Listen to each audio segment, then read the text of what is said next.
Jasage de jeu de rôle qui va faire son résumé de partie de Brigandine. Effectivement, ce soir, c'est ma game de Night Bellow, ok? Puis, le problème, c'est que j'avais fait ma game de chaise jaune. Après ça, j'ai fait ma game de Brigandine. Puis là, j'ai réalisé que j'avais 2 games en tête, puis c'est trop. C'est trop pour mon petit cerveau. C'est pour ça que mon résumé de chaise jaune, je suis pas fier, tu sais. J'avais comme trop d'informations, fait que j'ai dit, bon, faut que je fasse Brigandine aujourd'hui avant de faire Night Bellow. Qu'est-ce qui est tombé? Faut que je fasse mon résumé de partie de Brigandine avant d'avoir ma game de Night Bellow, parce que sinon, encore là, je vais avoir le cerveau trop plein. Donc, je vous envoie ça tout de suite. La séance commence sur la scène de mort. On se souvient-tu la semaine passée? Il y a 2 semaines? En tout cas, quand on était jeune. Maria a été poignardée. Anne-Liesse a été poignardée. Il y a des dames de compagnie empoisonnées partout. Tout le monde est mort. Il y a à peu près 10 cadavres et demi dans la pièce. Puis, Nissa est rentrée. Il est arrivé un drame, c'est épouvantable. Fait que là, ça s'est envenu là. Et on commence sur cette scène-là, qu'on se remémore tendrement, les amis et tout.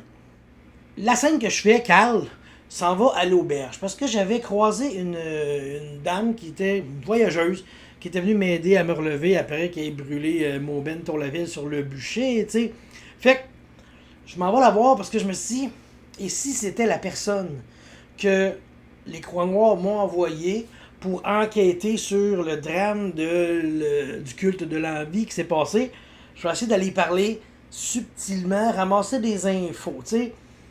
Je travaille là-dessus, mais plus que j'avance, plus je me dis, ça c'est pas, il faudrait que je trouve une manière convaincante de le trouver. Fait que je parle de religion avec elle, je vois que cette personne en connaît un peu plus que les autres.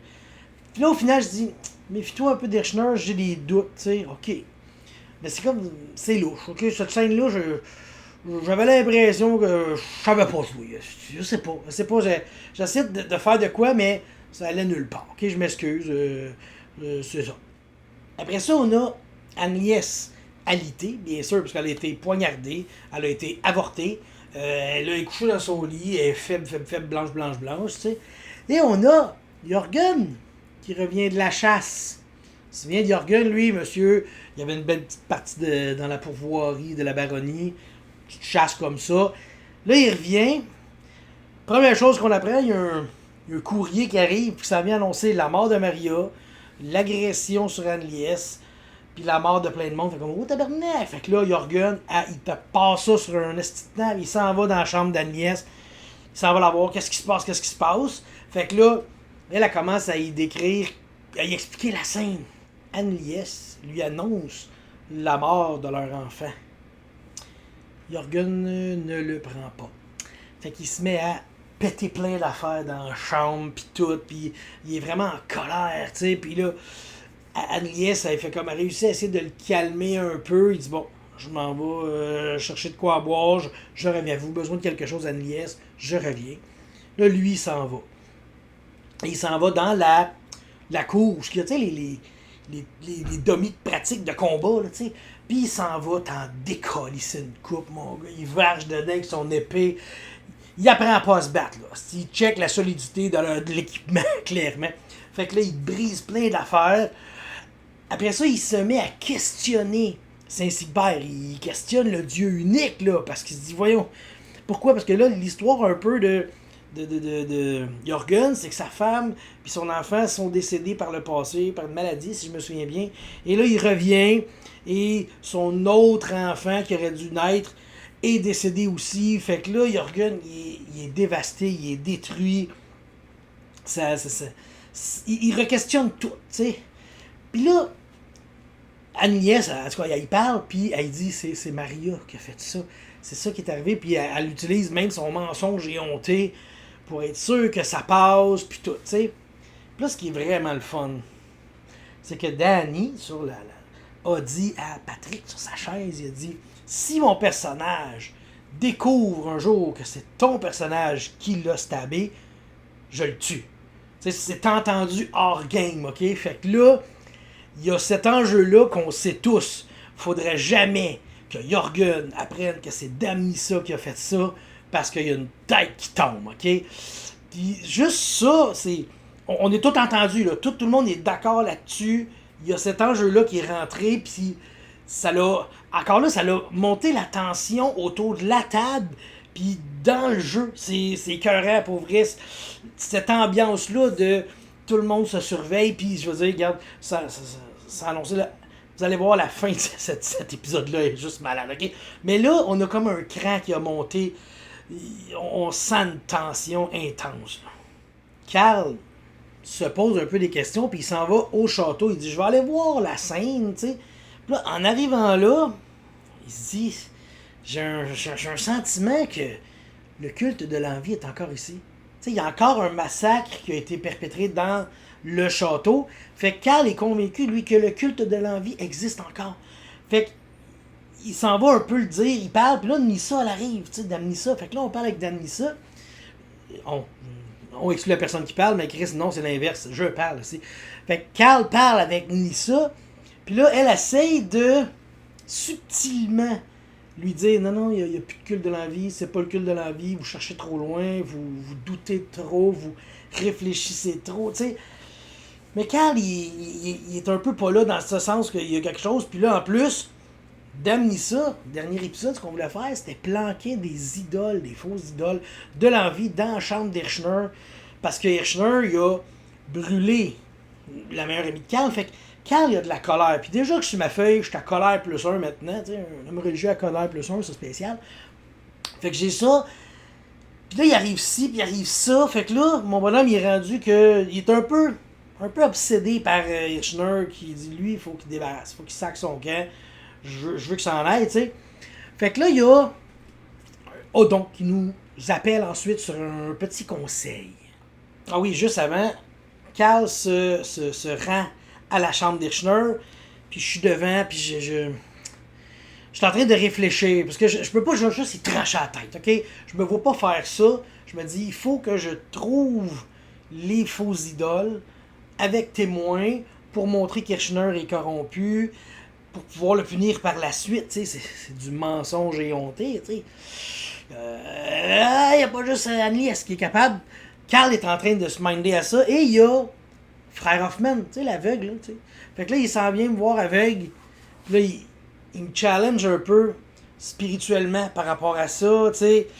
Puis là, je demande un peu, comme on va arrêter la scène là, parce que Carl et Sébastien ont besoin de réfléchir. Tu sais, il faut vraiment que je réfléchisse à comment le personnage va réagir par rapport à ça, parce que c'est un moment important là, qui va se passer encore une fois. Tu sais, c'est une petite game semi-filler. Là. Il y avait beaucoup de moments importants dans ça.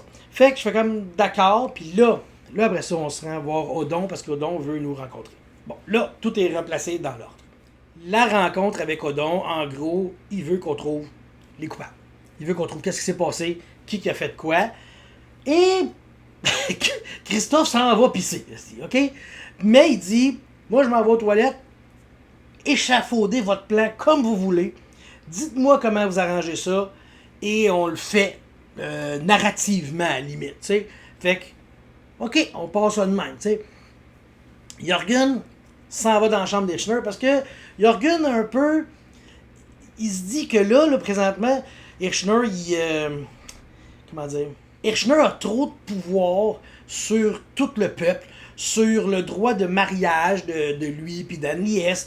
Puis là, il a fait rendre du monde un peu fou au point que c'est rendu que Maria, parce que Maria s'était rapprochée d'Hirschner, on se souvient, hein, tu sais. Fait que lui, il se dit, asti, Hirschner, il l'a rendu folle.